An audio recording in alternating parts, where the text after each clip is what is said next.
Sulawesi Selatan, sejumlah daerah direndam banjir setinggi 2 meter. Satu orang dilaporkan tertimpa reruntuhan rumah dan sejumlah warga terjebak banjir.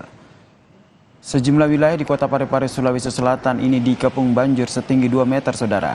Dari video amatir warga ini tampak pasien dalam sebuah rumah sakit turut terjebak banjir. Sementara itu sebagian warga lainnya terjebak di rumah mereka.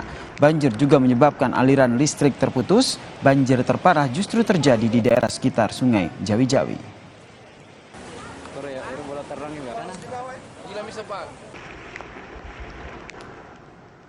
Saudara Aibda Irwansyah yang ditemukan tewas di dalam kantor perwakilan Polres Kepulauan Seribu kemarin dimakamkan di tempat pemakaman umum Budi Dharma Semper, Cilincing, Jakarta Utara.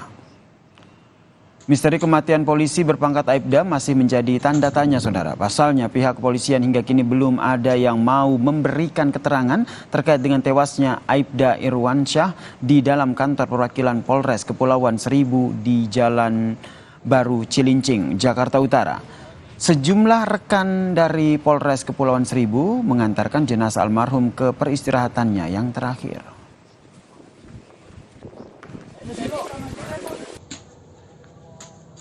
Cita kepada selaku kasatnya langsung saya mengucapkan terima kasih. Kemudian yang berikutnya terkait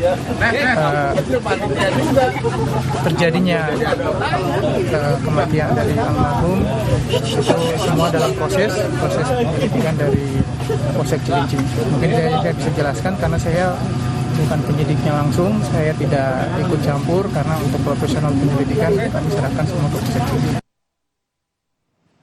Terima